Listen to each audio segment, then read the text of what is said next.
PV. അൻവറിന്റെ അറസ്റ്റിൽ നിയമത്തിന്റെ വഴിക്ക് പോകുമെന്ന് CPIM കേന്ദ്ര കമ്മിറ്റി അംഗം ഇ.പി. ജയരാജൻ. പി.വി. അൻവർ ഇടതുപക്ഷത്തിന് വെല്ലുവിളിയല്ലെന്ന് ടി.പി. രാമകൃഷ്ണൻ പറഞ്ഞു. അൻവറിന് താരപരിവേഷം നൽകുന്നത് ചില മാധ്യമങ്ങളാണെന്നും LDF കൺവീനർ പറഞ്ഞു. ആളില്ലാത്ത അൻവറിന്റെ യാത്ര അവസാനിപ്പിക്കാൻ കണ്ടെത്തിയ മാർഗമായിരുന്നു ഓഫീസ് ആക്രമണമെന്നും CPIM മലപ്പുറം ജില്ലാ സെക്രട്ടറി VP അനിൽ പറഞ്ഞു. ഞാൻ പറഞ്ഞു, എനിക്ക് നിങ്ങളിപ്പോൾ പറയുമ്പോഴാണ്, ഇത് രാവിലെ പത്രമെടുത്തപ്പോഴാണ് ഈ കാര്യങ്ങൾ അറിയുന്നത്.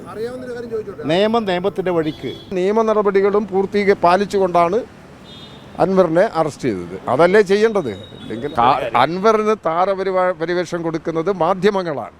അദ്ദേഹം ഏതെങ്കിലും തരത്തിൽ ഇടതുപക്ഷ ജനാധിപത്യ മുന്നണിക്ക് ഭീഷണിയാണ് എന്നുള്ള അഭിപ്രായം ഇടതുപക്ഷ ജനാധിപത്യ മുന്നണിക്കോ CPM-നോ ഇല്ല. അവധി ദിവസത്തിൽ പൂട്ടിക്കിടക്കുന്ന ഒരു സർക്കാർ ഓഫീസ് ഒരു പ്രതിഷേധത്തിൻ്റെ ഭാഗമായി അടിച്ച് പൊളിച്ച് നശിപ്പിക്കുകയാണ്.